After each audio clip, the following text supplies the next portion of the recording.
zoom, zoom, zoom. Make my heart go boom, boom. My supernova. Zoom, zoom, zoom. Make my heart go boom, boom. My supernova girl. See, the funny thing is that's what I was going to do for the intro. Oh, my. But then you know the words better than me, so I just let you take that. Thank you. So that's staying in. No claps Oh, wow. necessary. Hey, welcome to a whole new pod. Jacob bringing out the fire early on. For days. Yeah, this is a whole... I'm just stunned. I don't know how to react. Welcome to a whole new podcast all about Disney Channel original movies. The one being upstaged right now is Lucas Melby. And I am on the stage, Jacob Telejohn. And folks, it is... A new year. A new year, a new decade. And a new pod. But... Oh. It's still the same old century. The same 21st century. Wow, yes. And that means we're getting the first Disney Channel original movie sequel. Or should we say... Zequel. Oh. That's not even a joke. That's literally the name of the movie we watched today. Yes. Zenon the Zequel. Correct. And this must have been a pretty momentous occasion. I feel like the production values for this Disney. movie they kind of stepped up compared to some of the stuff leading up to it. And yeah. I know we'll get Halloween Town 2 eventually, but this is the first sequel, so I think this was a momentous time. Absolutely, and we mentioned earlier today we're coming out with this episode about a year after the first installment. Just checked that January 7th, 2019, we had Zenon, Girl of the 21st Century, and a little over a year later, Zenon the Zequel. This was 2 years after the original Zenon movie was released. And in the movie, they say it's only been a year. Yeah, and I could have swore when I read on Wikipedia it said 2 years, but maybe I just had that crossed. Already talking about the movie, so let's just get into it. Yes. Starting where all things start, at the beginning, and we get very weird opening of this movie. It's a ripoff, honestly, of Star Wars. So first, the framing device, maybe, of it, if you will, is an Etch-a-Sketch looking thing flying through towards space. And as it was happening, I'm like, oh yeah, isn't that like the video phone? Yeah, from the first movie. And we'll see later on that people use plenty of video phones that do just look like that. Yeah. And yeah, it's just floating in space. And it does make sense how it got out there now, though, if you think about it. Yeah. It doesn't make sense that it says Chapter 2. No. This is not called Zenon Chapter 2. No. Of course, Zenon, at least the first movie, was based on a book. I don't know if the first movie didn't adapt everything or this movie is the second book, but hey, Chapter 2, Zenon the Zequel, Chapter 2. Yes. 2 spelled T-O-O. Oh. No. Oh, I was going to say, what? But then after Chapter 2, still on this phone, we get an opening title crawl. Yes. Very, of course, as Jacob said, like Star Wars. But unlike Star Wars, this is narrated. It was, too, and that was kind of weird. The words on the crawl are, it's been a year since we last saw Zenon, and she's still dope as hell, and everybody loves her. And as it was happening, I'm like, could this be a dream? Because where we left off with Zenon, she was kind of a bit of a scamp, a rascal, getting into trouble, but likable. But now they're saying she's like in charge of something. Yeah, she's on part of the crew. Yeah, at she's 15. recognized as some crew member of the space station. Yeah. We'll see that she has access she didn't normally have. And yeah, no, this is not a dream or anything. This is reality. This is the future. She got a lot of respect after saving the ship last time, I guess. So we see right away back on the space station, which we mentioned a little bit ago, but yeah, the production value is still very high. Yeah. Sets very fun still. Yep, clothing. I think still a costume. Step. Yeah, the costumes. Colorful. I think everything is a step up from the first movie, from what I remember. I even remember liking the first movie, but I think the styles of the clothing. Some of the special effects, I really like some of the use of the outside ships and stuff. Yeah, better effects. And I even think the first one had decent effects compared to some DCOMs we've seen. Yeah, for sure. But yeah, I thought the clothing is very out there and ridiculous, but that works in this movie where the first one was still ridiculous, but I feel like it's amped up in this one where people are just wearing fluorescent plastic coats and goggles and the weird headset that one dude has. Yeah. Eye set piece thing. Whatever. There is some fun comparison like we did with the first movie to be like, how close to the actual future did this...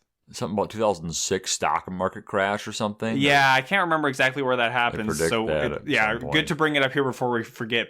mention a 2006 stock market crash. And if you remember from the first one, they mentioned Chelsea Clinton being the president. So which they do not mention in this one. So it's kind of cool that they're trying to predict something. Well, the interesting thing about the 2006 stock market crash is the housing market crash happened in around 2007, 2008. Yeah. So not exactly the same, but in some ways the same. So, Alex Jones. Nostradamus. Right up the BuzzFeed article that Zenon the Zequel predicted the future. Yes. So back to the movie.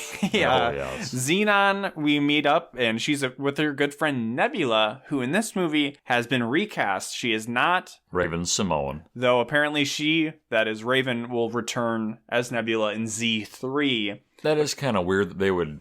Between movies, they would switch off. Well, I don't think this is the Disney of today, where the Master Zenon cinematic universe was super planned out, that there was even maybe going to be a Z3 when they made Z. But it's kind of weird they just wouldn't cast the girl in the second one back into the third one. Well, I think by the time Z3 has come out, Raven-Symoné, a big deal on Disney. Yeah, she's cemented as that's probably around the time of That's So Raven. Yeah, That's So Raven for sure, and maybe even the Cheetah Girls. Oh, so. True. Then it was probably a bigger deal. And the girl in this one, who is still good, she was in The Color of Friendship. I did not say The Color Purple this time. Oh, my. Oh, and I think she was also in Quince, if I remembered correctly. The friend, briefly. She's good, but she's a good actress. Not to say she pales in comparison to Raven-Symoné. Raven had more like pizzazz, more like...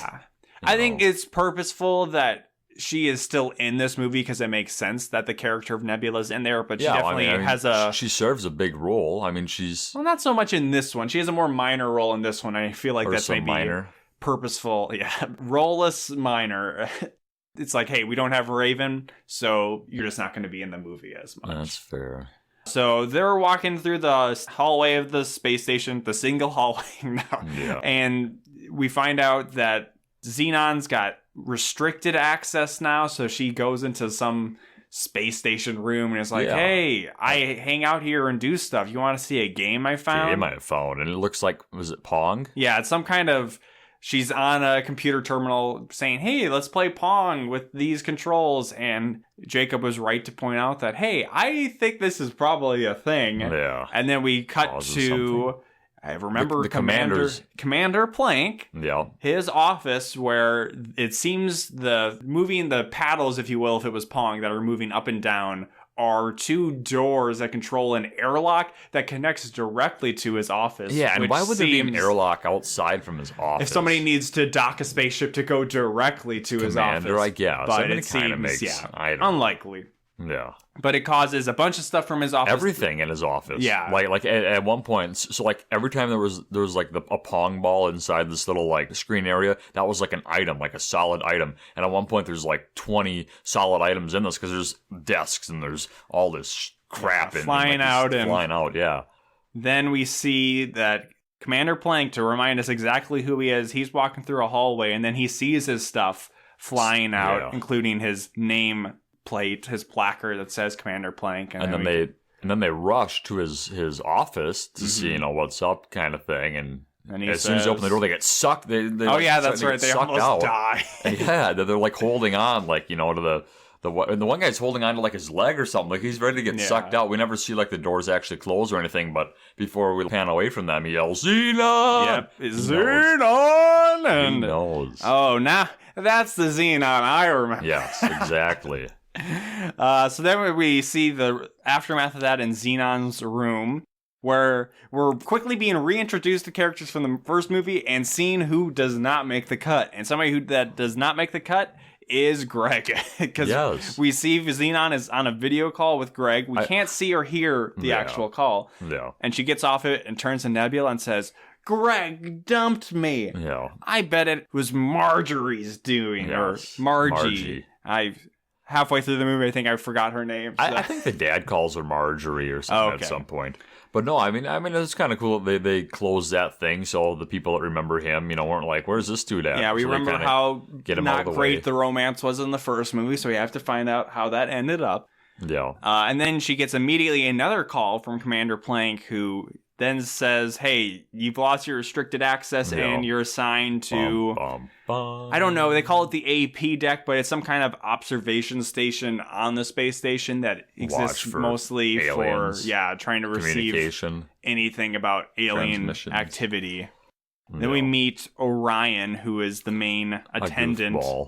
Yeah, the main attendant of the space station. He's like the nerd, dorky kind of guy. Exactly. He's classic eccentric nerd where he's like, man, hey, aliens could be out there. I'm waiting anytime. I'm here all the days. Zenon was saying something, I think, when they were down in that room, how, nothing ever pops up on the screen, so it's going to be like a waste of her time. Like, she's got all this hours she has to, like, sit down in this room. And it's not even that much. It's like 3 hours a day, but then there's one day on the weekends where it's 6 hours. Okay, that's okay. But she's saying that and complaining about that, and he's like, well, yeah, I know it hasn't happened yet, but, like, tomorrow could be like the day that it all happens and things change. Which then doesn't really seem to jive with events later on in the movie where, spoilers, we get an alien signal, and then Orion does not believe it's legit. Yeah.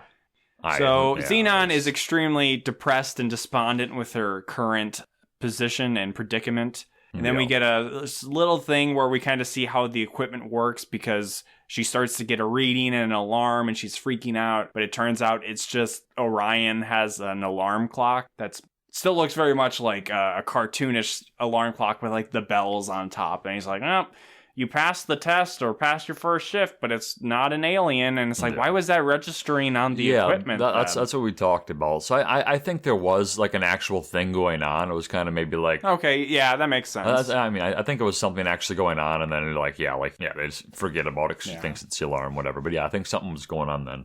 So there's a lot going on in these early minutes of this movie. After her shift, Zenon is back at her... not really house, apartment, living complex quarters. On the station. Yeah, quarters, where she's complaining to her mom, who we think is the same actress, but the dad is maybe different. Not. I don't know. They're such a minor role, it doesn't matter. So she's both complaining about, oh, Greg dumped me, and now I've also got this bad job on the station. Talk about a long-distance relationship. 180,000 miles is something Nebula says at some point. Yeah. While discussing relationships, somewhere along the line, we learn that Aunt Judy from the first movie is still sane, having her own long-distance relationship with Commander Plank. Yeah. And while she's complaining to her mom, Zenon sees on the television that there's a news report on Protozoa. Who's, like, missing for, like, over a year. Yeah, so they imply that, it's, like, a recent thing that he's been missing, or at least that Zenon seems surprised about it. But she's such a super fan, you would think that within this year... Where's all this new music? Where are his concerts at? This year expanse that she would have known that he hasn't been around. But yes, he's missing, he's become a recluse, and... It's not just, hey, we need to know what everybody's doing. Greg is the only character from the first movie that did not come back for this movie. Yeah. And I don't know what the cause of that was. Hey, I'm not that I'm saying Greg needed to come back. No, but it's just kind of interesting. We didn't really need him. So, continuing with, hey, let's catch up on everything. Wasn't there something weird about the space station in the last one? Like, it almost blew up? Well, apparently, within the year, so things didn't happen immediately, but after a year... Plank is addressing the full crew or a lot of the people in the cafeteria, and he says that the military is going to take over the space station and basically reassess. The U.S. military. Yeah. And yeah, it's like, so he's Commander Plank, and this guy who comes in is a major. So is Commander Plank not already part of the military? What is he a commander in or of? Or is he... Space Fleet? Is he in the Space Force? Yeah. They predicted that too. Oh my. And that along with the military coming in, they're going to be reassessing, I guess, the resources, and that they're going to maybe cut off some parts of the space station, and that also some people may be sent to Earth because they'll be no longer needed on the space station. So that is a big source of stress for Zenon. But when the military arrives, the major leading them immediately calls for Zenon, and Zenon's like, ooh, my reputation precedes me, and it seems like it could be an exciting thing because maybe her heroics in the first movie are paying off and she'll get another good assignment, even though she recently lost hers. But nope, it's a guy, the major just wants Zenon to watch his daughter. Oh, man. Yes. And who's the daughter? Dun, dun, dun. Marge. Dramatic reveal. Margie. Ick. So then it's not that she's watching her. It's just she's designated friend for Margie. But she is basically babysitting her in like every aspect. But Margie is back in just full-on bitch mode, where I remember at the end of the movie, I thought they were kind of at the end of the first movie, they were kind of cool with each other. I thought so as well, but not maybe friends, but at least bordering there. But nope, she's completely not with Zenon, and she's basically holding the fact that her dad could send Zenon's family to Earth at any point as a way to blackmail Zenon into doing a bunch of stuff for her. Her homework, give her her clothing. Yeah, ask for her clothing, and then after that we get a weird montage of her making Zenon do stuff that usually is just her making eye contact repeatedly with Zenon, and then Zenon does it. And it's like, get her food, and give her cake. Food. But now you just get her food. She needs Zenon to cut her food. Yeah, and her chicken or whatever. Very weird. Yes.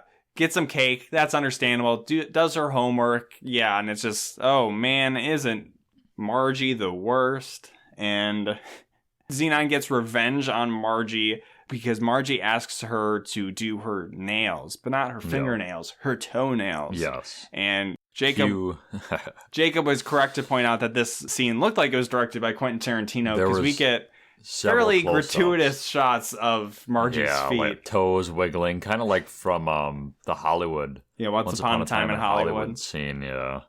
The way Zenon gets back on her is she mixes glue into the toenail polish. Yeah. Which then we don't really see anything afterwards. It's just, well, we see what happens, but it doesn't really resolve where Margie tries to take off her socks. And then they're stuck to her toes. They're stuck to her feet. I mean, they're not going to get so crazy to show her ripping off her bloody stumps of toes. Zenon! No, but no. We don't know how that really works out. Then we see Zenon. She's back at the listening station, and she gets a reading of something, and she's freaking out, and she calls Plank and Orion. And they're like, no, it's just a glitch or an interference. And Orion, we see earlier, seems, hard to like aliens exist. He's looking for any sign, any little bloop. He's and then he's just, no, as long as it's been here, nothing's ever happened. So it can't happen now. So that was kind of a weird characterization for Orion that in basically his first two scenes, he seems to be at odds with himself. Yes. And then back on the station or in the cafeteria, Margie is impressing all of the kids with, she has some kind of hologram player, video player thing.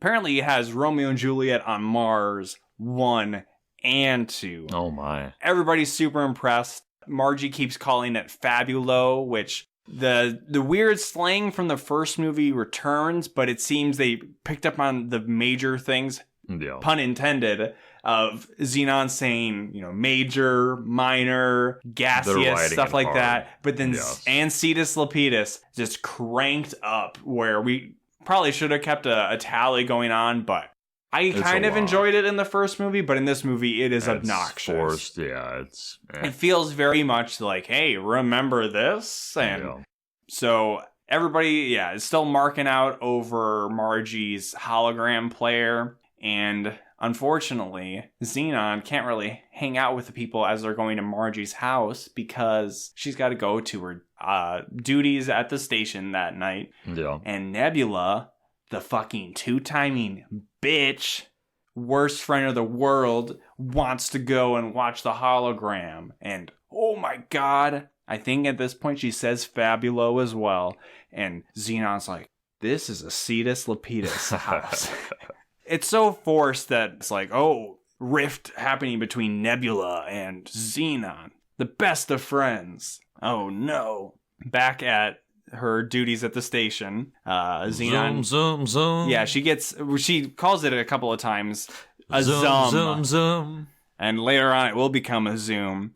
So she again calls Plank, and Plank doesn't believe her, and then bans her from working there. Yeah, because the U.S. military guy comes down. Yeah. And then she tries to, she's at first trying to say it, and then like, Plank looks at her, and she's like, oh, no, nothing happened, Commander, because he was going to say, oh, well, if it's malfunctioning, we're going to shut this all down. So then he kind of just kick Zenon out of there. So so Zenon was there as punishment for a month, and then she's so bad there, she gets out of it. Yeah, shit. But hey, she doesn't actually want to get out of it. No, she doesn't. She's actually into it, and that's not the end of her encounters with whatever, Zoom Zoom. No.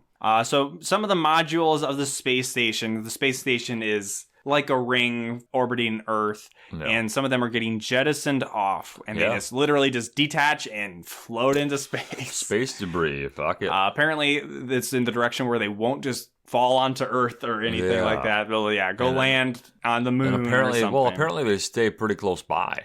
Yeah, maybe, or maybe it doesn't matter how far they get. That's true, also.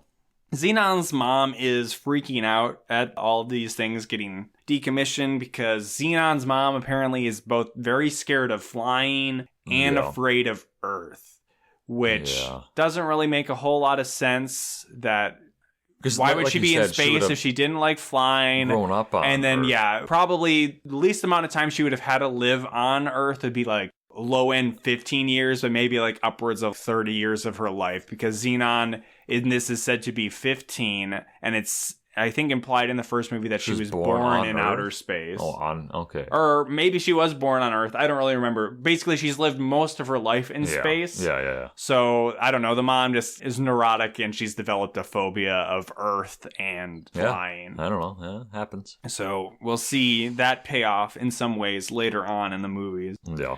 Zenon gets really mad at Nebula because Nebula is seen hanging out with Margie, not hating on her, laughing, and again saying fabula. Yes. And it's at this point, it's literally maybe been a week, if that's also maybe a generous estimate of time. And Zenon loses her shit. It could be basically days, but Zenon's like, "What are you doing?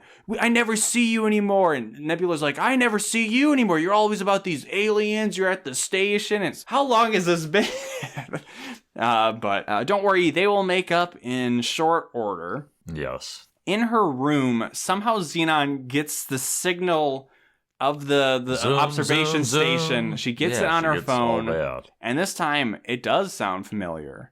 This zoom, zoom, zoom. What could it mean? Well, how about we dramatic zoom into a protozoa poster on Zenon's wall that is gigantic. It's just a blown up, what is it, a fat head or a fat body? Is like a protozoa of his head. Yeah. And then she gets Orion to come and listen, even though Orion seems to be doubting her as well. And it does clearly match up because she plays it on, she has some newfangled, high-tech, futuristic music player that is playing Supernova Girl. Supernova Girl. And it's, well, what does this mean? Because it's sounding exactly the same. And Zenon's theory is it has to mean that the aliens want to meet Protozoa. Yeah. So how does Zenon act on this? Well, first she makes up with Nebula because Nebula's family, we learn, is being sent to Earth. So now Zenon is feeling regret, or she's feeling bad. And then they also seem to be developing some kind of plan about how to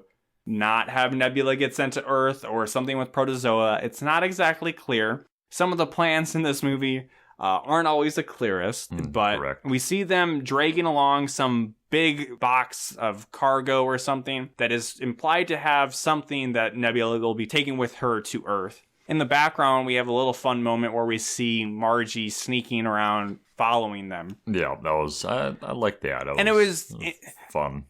Hey, I've come across in listening to some of our competition of other podcasts that do DCOM reviews. Yeah. Some people are a lot harder on these movies than we are. Oh. I listen to probably the most prominent one, or the second most prominent one I come across often. I won't mention their name here. But I was listening to their Ultimate Christmas Present episode because that was a movie where like, this is fine. This is pretty good. And like, they hated it. And I'm like, why would you? And this is, I think their podcast is actually. Why would you hate on what you're doing? Why would you hate so much on like your? Well, yeah, that's the thing. I think this podcast has actually gone through all of the movies.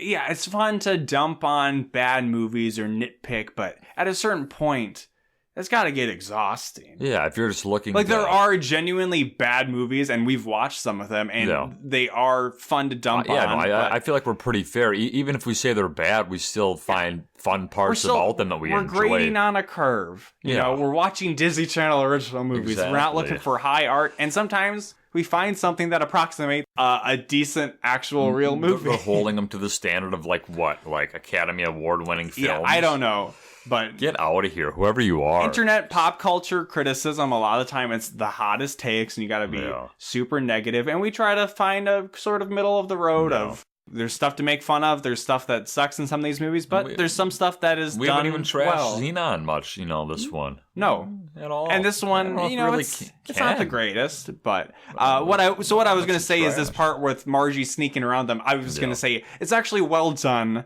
and I don't mean to be like, it's the most amazing thing ever. Zoom in on her, like, creeping around. It's like some people might even miss it when they're watching it. Yeah, it's pretty subtle, and it's fun to notice that she's sneaking around in the background. They're not playing, dramatic music or like Pink Panther stuff. Exactly. They're not, showing it from her point of view. Eventually, they do show her like sneaking up, and we see her more in frame. But it's just a little fun moment. So we take those. Absolutely. So then, the box. Oh, what's gonna happen with the box? The next day, we see Nebula and her mom talking to Zenon's parents, and they're like, yeah, Zenon wouldn't come down. I don't know. She's still sad about Greg or something. Yeah. And we see the box from the night before being wheeled away by some cargo attendant. And we're both saying, Zenon's in the box. Or, actually, we saw Margie look at the box. So, wait, is Margie in the box? We don't know. Well, before we'll find out who's in the box, we see the shuttle fly down to Earth, and an improvement from the first movie. The effects are better. And also, Earth is treated like a more futuristic setting, whereas in the first movie, they very carefully wrote the plot of Aunt Judy lives in a city where people don't like new technology, so it looks like 1999 California. Yeah. But now there's more spaceships and stuff flying around outside. There's a spaceport that looks they look really good. cool, like outside of the windows of like the airport or spaceport, whatever. They actually look like, I don't know, there's some good quality. Much better extraterrestrial stuff in this movie than Stepsister from Planet absolutely. Weird. Oh yes, it gets good. We're not even done yet. So then we see the box being loaded off of the shuttle. It gets left by some guy who hears some kind of grunt or noise coming from it. And then out comes Zenon. Okay, Zenon was in the box. She gets off, kind of brushes herself off, and then, what? We turn, and Margie's also there. Margie was in a different box. I got out of my box almost 2 minutes ago, Zenon. Margie always having to one-up her. So they form an unlikely duo, which is kind of a fun pairing of, if you're going to bring Margie back into this movie, this was a fun way to use her. Yes. And they go to Aunt Judy's because luckily Nebula's family is moving to the city that Aunt Judy lives in, and I don't even really know how they get there, but they get there. Aunt Judy is not used as much in this movie, but I remember thinking she was pretty fun in the previous movie. Yeah. But Aunt Judy is still pretty chill. She's not worried about them sneaking off of the space station. And she decides that, hey, I'll help you find Protozoa, because that is Xenon's mission now, is to find Protozoa because of aliens, man. Yes. So they sit down to start theorizing how to find Protozoa, or what is going on with the Zoom, Zoom, Zoom song coming through. Zoom, zoom. And this is where Margie had a theory that we were floating, was that maybe Protozoa, the aliens don't want Protozoa, but maybe the aliens have Protozoa. Yes. And this could be like a distress signal sent out by a Protozoa. That is not the case. And Zenon shits all over it, being like, that is the dumbest fucking thing, Margie. And it's like, actually, it's not. It would have, of course, it would be very stupid, but at the same time, it would have been a very fun plot point to have in this movie. Exactly. And the direction it goes in is still decent enough, but I think I would have preferred aliens just randomly finding Protozoa because they were such big fans of his music. And then he being like, oh, it's Zenon, you gotta help me out here. I'm stuck with the aliens. And then it's like, that would have been fun. Get the band back together. Microbe, let's go get Protozoa. They start to analyze some of Protozoa's lyrics. Oh, what's his most famous song? Zenon says, yeah, the way you learn about musicians is you analyze their lyrics. Oh, what's the most famous song? Supernova Girl, which is the Zoom, Zoom, Zoom song. Zoom, zoom, zoom. Even though the only words I really know is Zoom, Zoom, Zoom, but it's apparently called Supernova Girl. And then there's some leap in logic that I wasn't really completely following, where there's something, he says something like Linda Nova, and then Linda Nova is punched into the phone and that comes out to nothing, but then they do Nova Linda, and it's there's like a picture of a random house. And then they find Protozoa's house. I don't know if that's like the name it's registered under, or if that's like the name of his manager. I didn't want to rewind the scene to figure out, because hey, we taking notes, we do one take, we march forward. Yeah. No, I was trying to figure that out too. Why? Yeah. Where did this creepy picture of this house come and from? also that this house is in the middle of nowhere purposefully, but if somebody has the right name, anybody can find it on their phone. Apparently. So they find the house, and then we'll see what happens with that. But first, back at the station, Margie's dad is looking for Margie, comes into her room and finds on her phone a video message where she's basically saying that, Zenon's forced me to come with her. She's kidnapping me. It's not my fault. I'm not the bad one. This really doesn't pay off in any meaningful way. Well, kind of slightly, but it's not in the way I kind of was expecting it to go in. Yeah.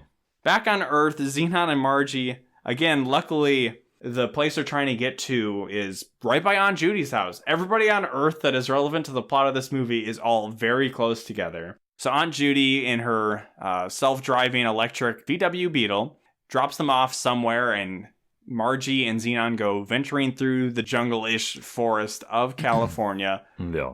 Having a kind of a... Margie's complaining and... about the dirt. And then... A spider. A big web. A big web that Giant they web. apparently can't get past until they get rid of it. With this stick.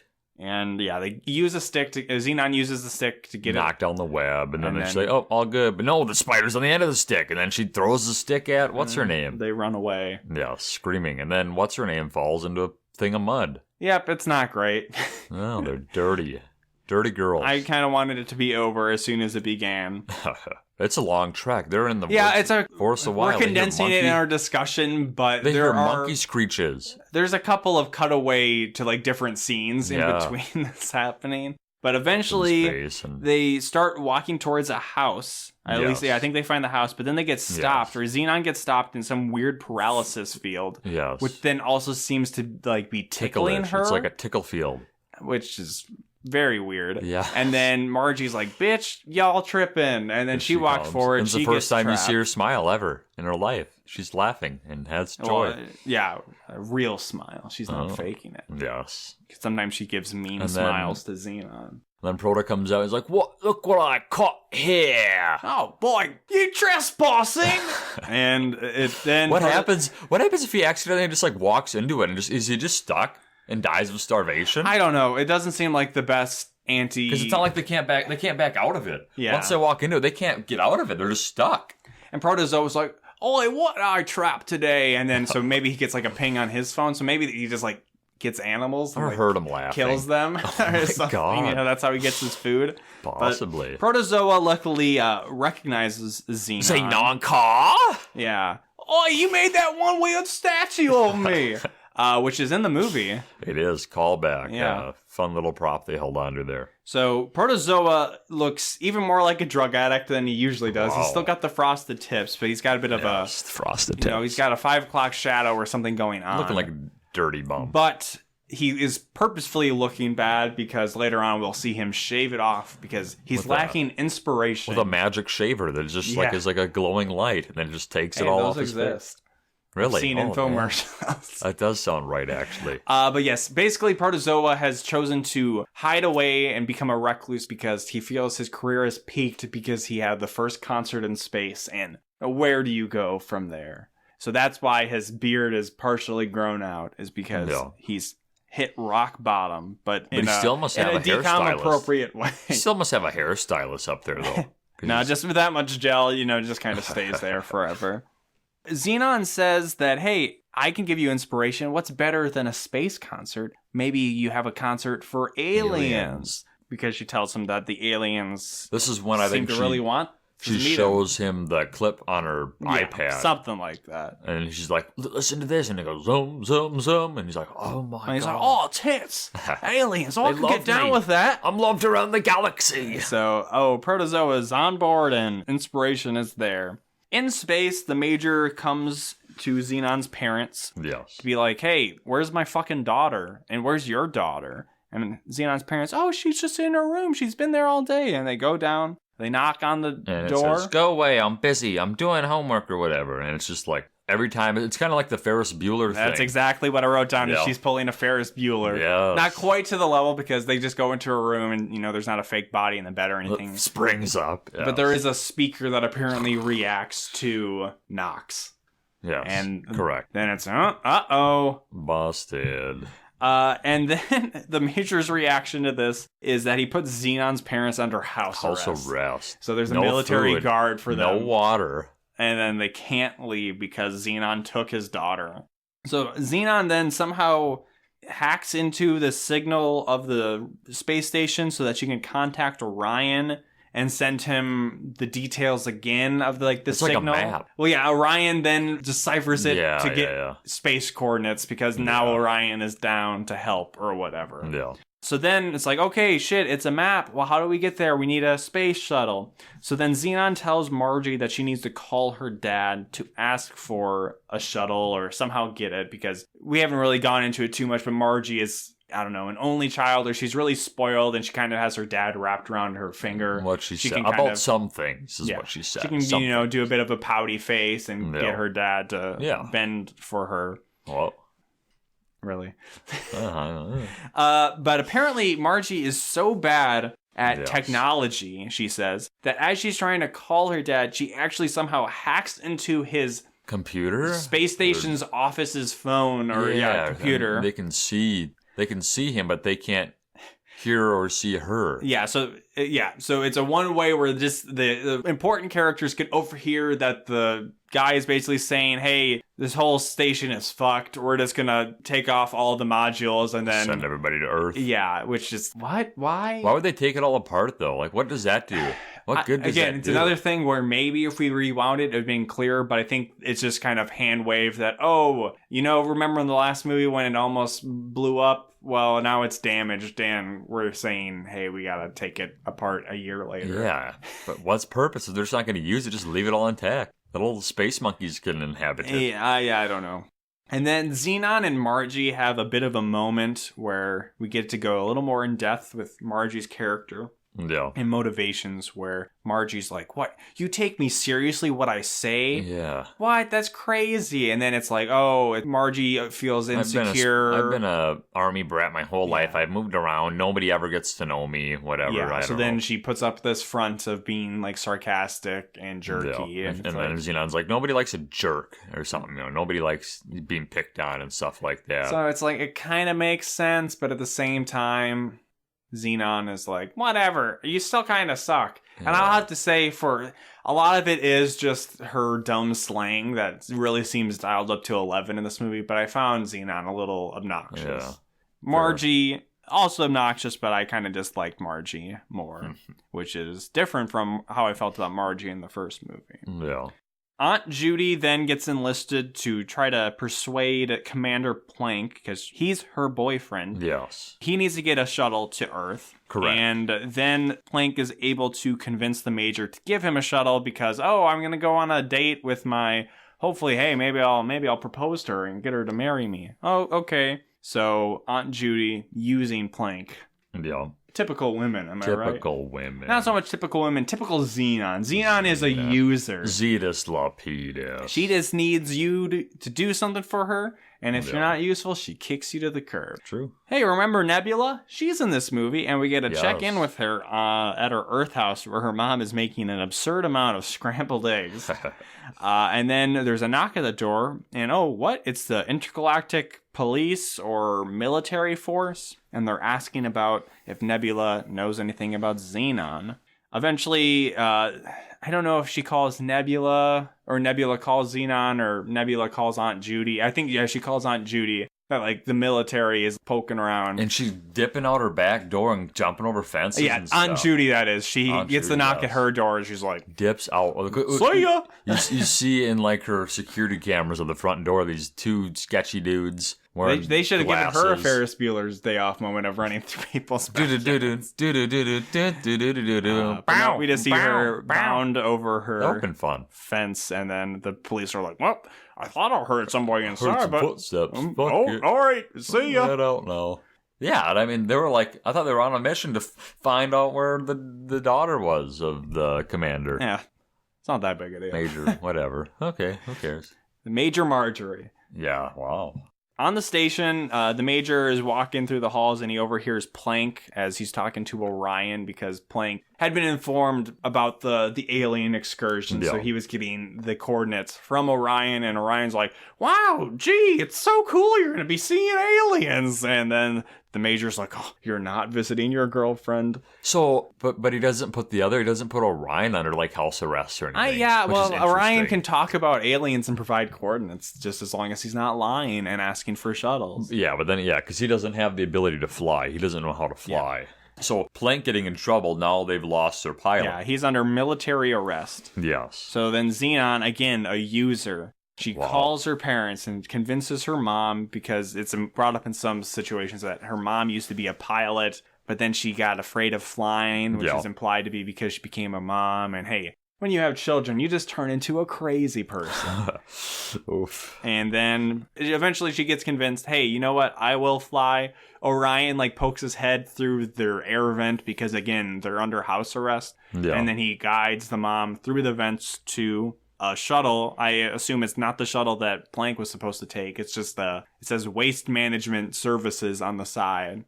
But it doesn't look like it's that big of a shuttle. But inside, there is 8 to 10 seats. Yeah, there's a lot of seats. There's a convenient amount of seats. Yes. For the amount of people that are going to need to ride this. Yes. There's enough seats for just about everybody who's in this movie. And just about everybody in this movie will be riding that shuttle. Yeah. So I don't know where they're putting the waste for the management of it. But hey, doesn't matter. Doesn't matter. It's supposed to be like, oh, gross, it's a junky ship. But then it doesn't matter. There's like wires and shit hanging around all on the insides. It's sketchy. But we've literally, over the course of these movies, we've probably seen like 2 types of ships. It's either the shuttles that go back and forth between the space station and Earth, and this. So we don't know what the typical spaceship really looks like.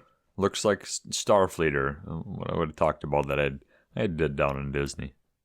Yeah. Or Universal. Disney. Sure. Yeah. Yeah, okay. Zenon, Margie, and Protozoa meet up with Judy and Nebula because everybody in this movie has to meet up together. And it looks like they get dropped off from another spaceship. And why couldn't that spaceship just did what they needed? No, that was a helicopter. Okay. It's implied they get dropped off from his house by a helicopter, so they don't need to trek through the jungle again. Yeah. And see, that's another attention to detail, that didn't need to be there. They could have just popped out of nowhere, but, And Aunt Judy just apparently somehow was able to drive her Beetle directly onto the beach. And did they just leave it there? She just dips her car and just... we don't actually even see it afterwards because eventually the spaceship comes down and it's not like we see the car in the background. Yeah. Interesting. So, yep, it's everybody's meeting up. The mom is freaking out in space with Orion, but she calms down enough to get into atmosphere.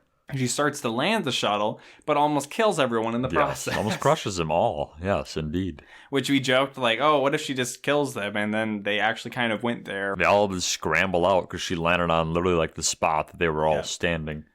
And then as they're celebrating or gathering up, we see the military police people on tactical futuristic 4-wheelers tearing up the mud on the beach. And then 6 of them. Yeah, they escape in the shuttle, and then the police are like, oh, shucks, and we never see them again. Yep. Oh, well. Yeah, I just like where it's like, meh, 4-wheelers, sure. Why not? It worked. That served their purpose. Have them wear some weird goggles or helmets, and that's what makes it futuristic. I think they did have something like that. Yeah. So then they're flying in space, but everybody's kind of sleeping, which they're not really clear on how long space travel takes. No. It seems extremely quick Yeah. To get between... Well, I guess if it's just like the Earth's orbit, maybe it's not that far to get to the space station. But the mom gets there pretty quick, but now they're in space and everybody's sleeping except Zenon and her mom.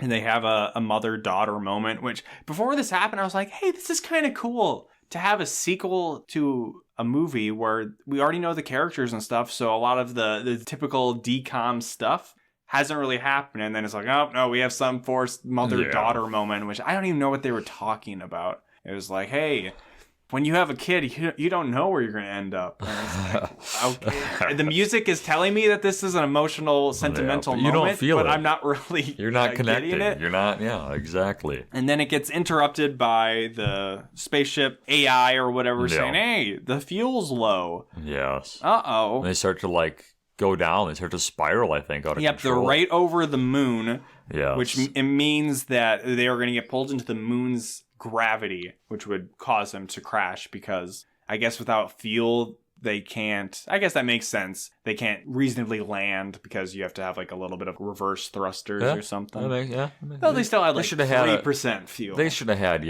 like reserves for that kind of thing. Well, they were supposed to have reserves, but Orion didn't fill them up. That's right. Yes. Which is like, okay, sure, just gotta throw Orion under the bus. Oh, of course. So as they're going down, this is the big moment because then they get pulled up by aliens. We see a kind of very organic spaceship. It's got flapping wings. It's like rainbowish in color. Looks like a moth or maybe a little bit of jellyfish. Not like a bubble like in Stepsister from Planet Weird. And then Zenon, the audacity of this bitch, says, "It's my aliens." Oh, really, Zenon? Because you're the one who's trying to discover them, then you own these aliens. They weren't even there for her. Well, I guess kind of. So we're led to believe that they're there for Protozoa. Yeah. So the ship gets pulled up by some kind of tractor beam type thing from the alien ship. Yes. And then an alien beams directly into their shuttle. But it's not like a person. It's not it's very ephemeral. It's just like particles floating in the air. They kind of form like a weird... They coalesce into different... A mass. Shapes and things at times. And it has a language. Or at least it is able to impart thoughts. Yes. Which I think... I was like, well, I really wish they had like a cool alien design, but realistically, that wouldn't happen. So for them to go this kind of conceptual route for aliens is actually kind of surprising, and in the end it's fine. What's not fine is that they apparently can telepathically talk, but they only talk to Zenon. And what's his name tries to go up. Yeah, Protozoa's like, all right, my time to shine. I know this is what you came for, even though hey, I usually have a band, but hey, I got a single guitar, an electric guitar without an amp. I can zoom. They don't have anything to do and then Zenon's like, ha ha ha. They say they don't want you. Yeah. And this is where stuff starts to not really make sense. They tell Zenon, and all of this is just Zenon being allowed to be haughty and condescending because she's the one getting the special alien knowledge, and she's better than everyone else because they're her aliens, and it sucks. And it made me really dislike Zenon. Because it could have just been easily like they talked to everybody. Yeah. But apparently these aliens, their ship is damaged or part of their navigation equipment. For like 3 Earth years or something. They've been stranded for a long time. They need navigation. But it's like, they clearly were able to get to these coordinates that they had sent out to them. So they're able to navigate somehow, unless it's like need to bring in like Star Wars, they need the coordinates for their hyperspace drive, and that's not working. But they clearly have the precision to know where things are and repeatedly like go back to them. Who knows? Yeah, not really clear. Matter. Whatever. But what they are asking for is, hey, if you let us suck out knowledge from your shuttle's spaceship or your shuttle's computer, we will bring you back to the space station. Yeah, and Zenon starts laughing. They're like, what is it? She's like, they thought it wouldn't be nice to take without asking or something. Yeah, it would have been impolite. Aliens are much better than humans. Yeah. That's that. The momentous reveal that aliens exist. Shout out to Blink-182. So they get dropped off at the space station. Everybody comes off. They're super fucking excited. And the Major's like, okay, chill out. I know I saw something out there, but hey, you know what? Station's still being dismantled. Fuck all y'all. And you have no proof that aliens exist. Because throughout all of this movie, even though this is a research station, it doesn't seem that they have the ability to record the signals they're getting from aliens or just record stuff that is happening outside of their ship. Like, hey, you know what? I don't know what I saw, but it couldn't have been aliens. Maybe the Aurora Borealis in this part of the galaxy. So as he's saying this, then all of a sudden we get like a boom, and the aliens have been... Actually, before this, Margie stands up to her dad and says, basically, Zenon's the best, and I love Zenon, and aliens exist. And then this gets interrupted by the aliens starting to reassemble the station. They're just taking all these different modules that got jettisoned out into space and then just throwing them back on. And take that, military man. Aliens exist, and you can't dismantle the space station because we put it back together. Bingo. You definitely can't take it apart again. Hooray! The day is saved. Thanks to Zenon. Mostly Zenon. All Zenon, Mostly, yes. All hail Queen Z. And then, just like the first movie, we cut to Protozoa and his band playing. Well, they don't play It's a new song. It is a new one. Well, they finish the song, and then this is where Protozoa comes in. And I think this is the writers trying to explain how any of this makes sense. Because the way this works is they somehow identified that Zenon would have been the right person for them to contact by playing Protozoa's song for her to get out into space. But then it was an assemblage of all these people they didn't need, when really they could have just talked to Zenon at any point and had like her get... So like the majority of this movie is completely pointless. And yeah, it's all like a red herring misdirection. They needed to fill an hour and a half at a time. And then Protozoa also is like, hey, even though the aliens didn't want me, Zenon's really cool, and now I'm going to make music again. Yeah. So it's just like, okay, thanks for explaining the plot, kind of, and your character arc, which didn't really exist too much. Okay. Music. Yep. Oh, I'm going to hit a new song. This song's dedicated to the wedding I'm at because Aunt Judy and Plank are getting married. It was implied at the end. I think I looked at my notes and it literally was saying, I don't know if it was me saying this or it was heavily implied that, hey, they need to get married and they need to fuck. Well, yeah, because he had talked about wanting to go down to Earth to marry her. Yeah. Earlier in the movie. Well, in this movie. Yes. I'm talking about, the end of Zenon 1. Oh, yeah. And the end of this movie is literally the same as that because it is a concert with Protozoa singing, and then we check in with all of the distinct groups of characters. And you see Orion awkwardly making eye contact. So that's with one Zenon. where Orion comes up and then turns to Zenon, and Zenon smiles, and then he smiles. It's like, okay. And that's it. They don't like dance. They're like, oh shit, we didn't set up a romance. We got rid of Greg, but we didn't really adequately set up Orion because there is like no chemistry between them for the majority of the movie. And then I guess, hey, sometimes when you see aliens, they can change you. Yeah. So there's that. I don't know if Orion shows up in Z3 or not. Find out in a couple of years. But then most importantly, we see Zenon and Margie, who at this point I had written down as Marjorie. So for whatever reason, at the very end of the movie, something broke in my mind. I think her dad called her that at one point. I think that's what it was. But yeah, something broke in my mind where then I just wrote Marjorie 2 times on here. But Margie says that she's staying on the space station, or dad let her do that. And like, hey, Zenon, are we cool? And Zenon's like, well, shit, if we got through all of this, yeah, sure, I guess I can be your friend. And I really wanted Zenon to say, you know what, Margie, I think you're fabulo.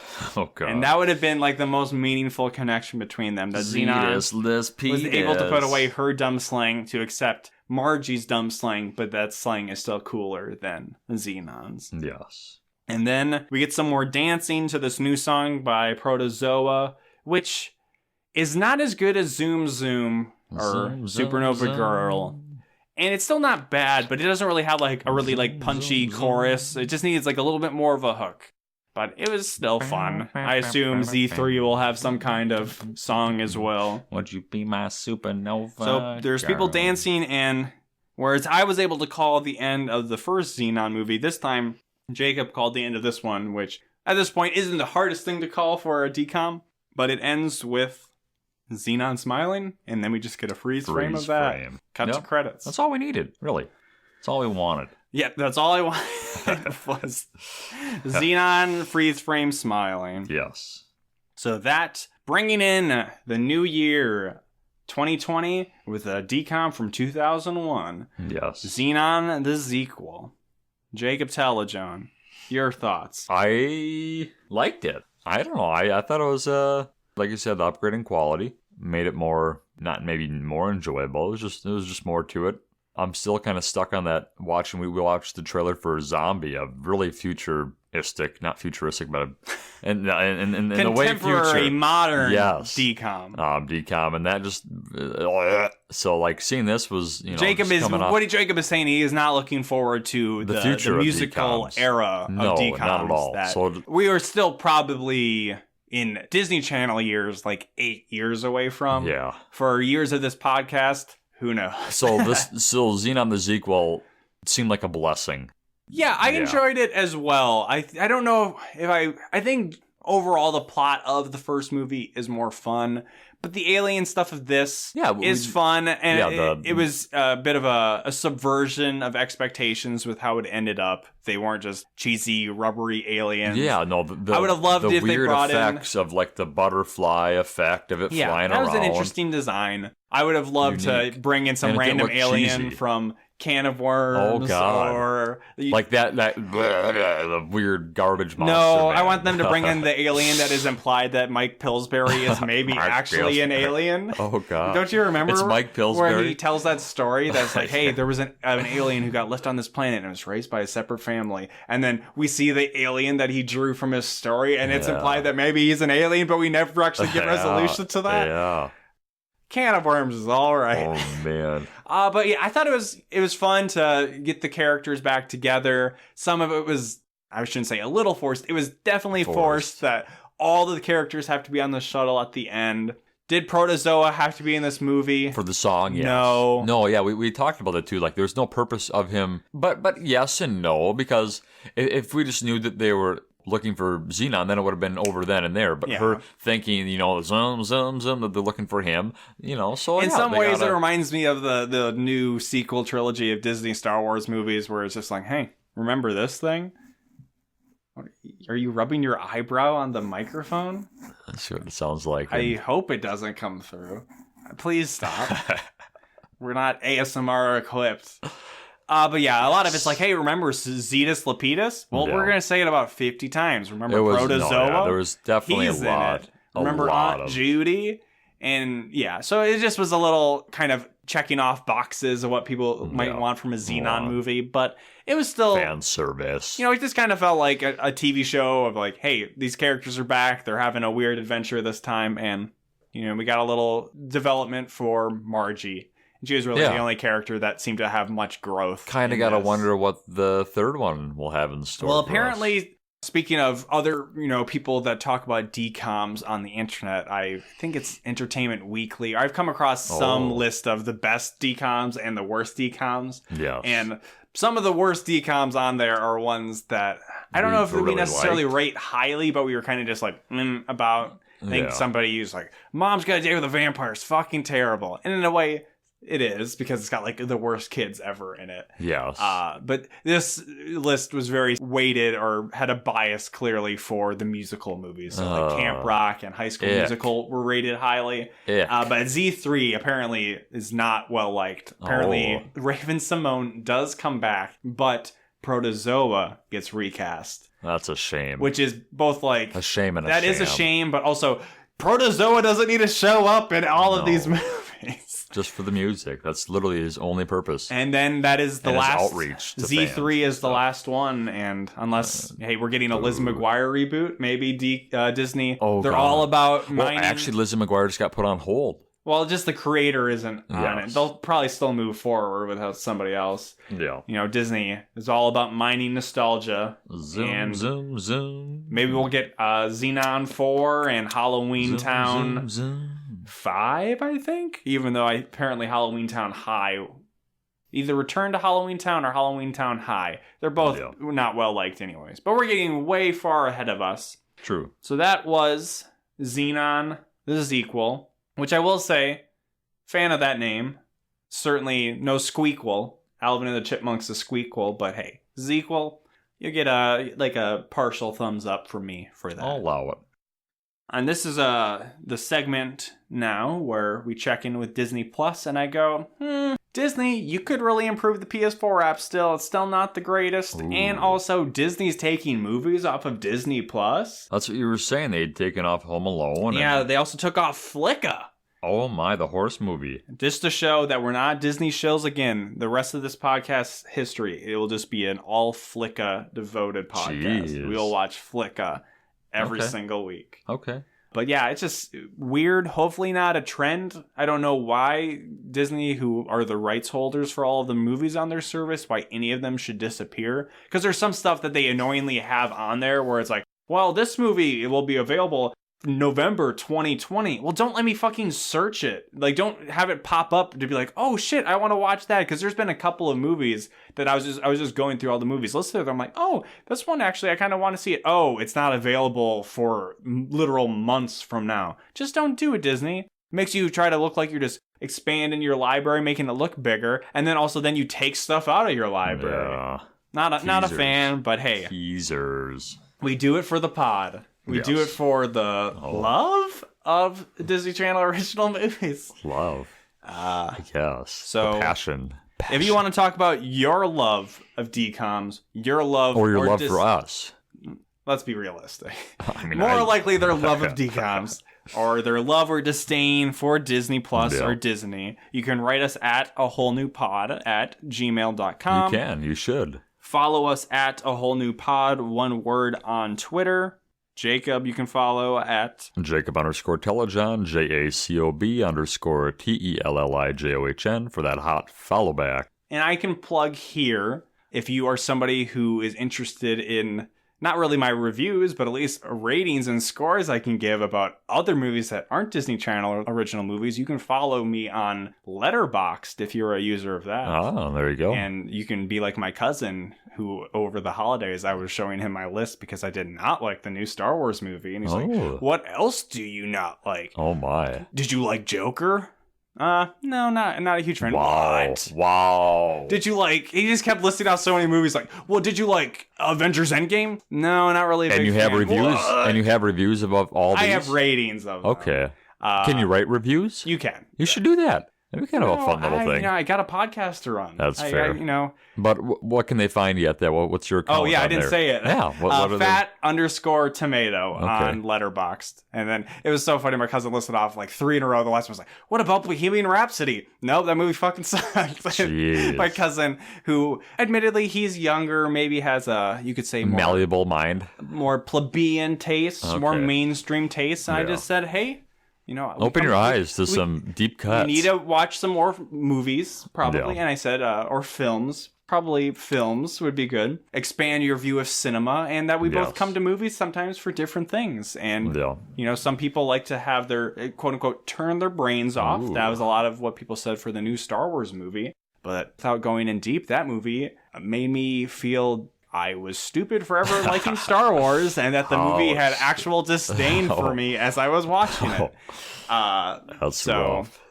If you need things to get mad at me about, go on my Letterboxd, and you might find movies I haven't rated well. And fat_tomato, write in and make me defend some of my decisions on those ratings. By all means. And then subscribe, rate us, review us on whatever Apple platforms Podcasts. You are. If you only listen to us on one, check us out on the other. Give us an extra subscription.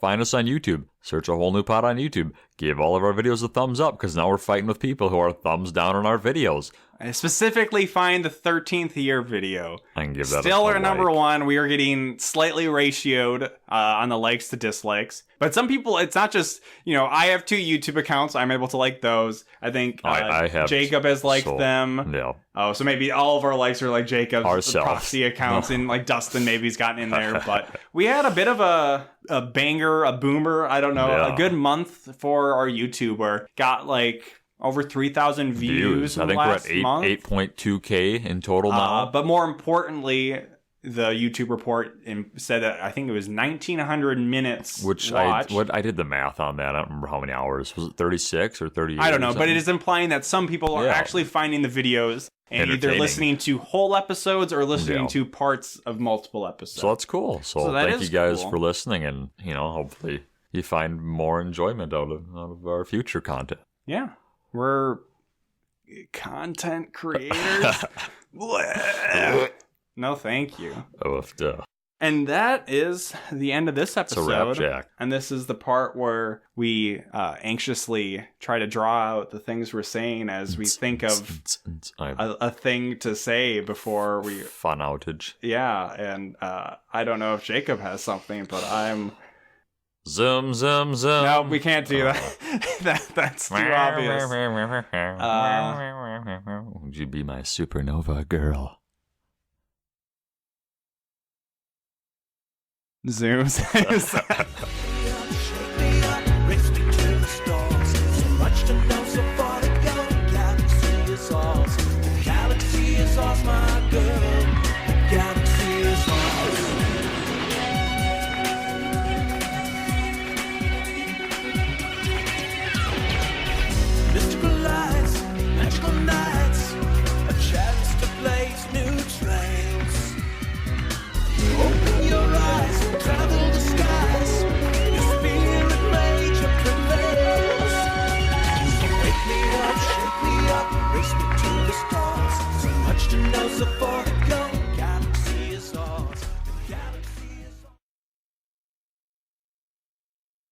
よろしくお願いいたします。お願いします。さて今回のテーマなんですがこちらです。OK ブーマーがアメリカを分断ということなんですが、まずはちょっとこちらの映像をご覧ください。そもそもこの OK ブーマーというのはどういう意味の言葉なんでしょうか。ブーマーというのは、ベイビーブーマー、つまり団塊世代を指す言葉であって、この OK ブーマーというのははいはい分かった、おじいちゃんたちは黙っとけという意味で若者が使ってるんですよ。上から目線で何か言われた時にこれで切り返すんです。ちなみに正式的な言い方もこう OK ブーマーって呆れ顔が正解です。正式な顔、ちょっと冷ややかな感じということなんです。では今日のパックンの視点をお願いいたします。はい、それがこちら。This meme is already nothing but a memory.